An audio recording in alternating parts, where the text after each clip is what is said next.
Joining us right now is Michelle Giuda, former Assistant Secretary of State for Global Affairs in the first Trump administration, now CEO of Krach, the Institute for Tech Diplomacy at Purdue University. Good morning to you. Morning. Do we think that this is just what he's talking about now is the board? Is that your understanding of what we're talking about, or we're talking about ownership stakes?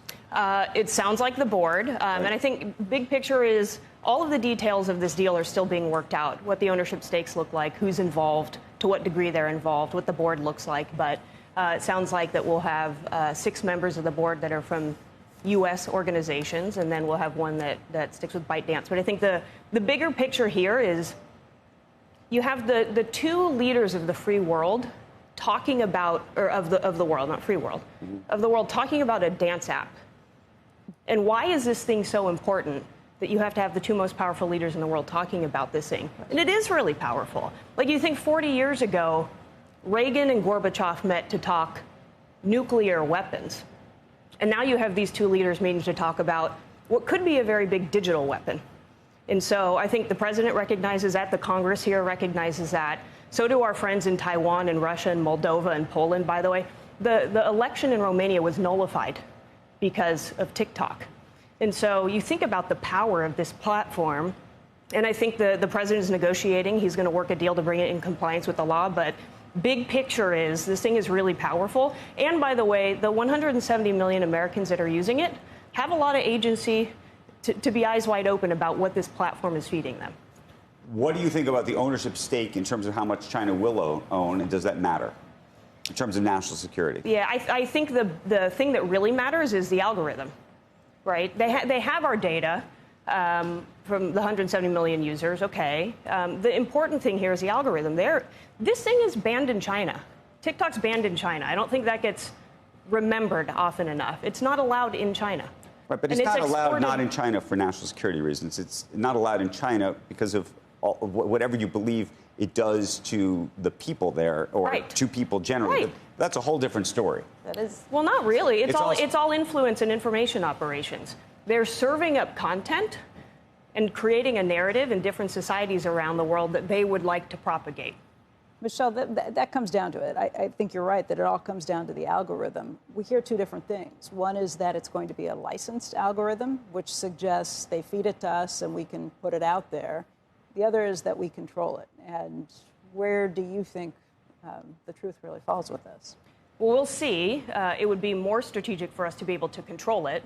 China controlling the algorithm is a real danger here, right? Because they're really good at influence operations, and they're serving up things that are not good for free societies. We have to be really smart about that. So if we end up in an area, and this is what the law requires, right, is that there is no ownership of the algorithm by China. And so we have to see how that gets figured out, and it's unclear. Okay, but let me just take a step back, because you're making a sort of an argument just that TikTok unto itself is bad for the society. Do you think that Facebook is bad for the society? No, I don't think TikTok into itself. I think the control of the algorithm by the Chinese Communist Party is dangerous for society. Because you believe, let's just do you believe that they have actually manipulated the algorithm?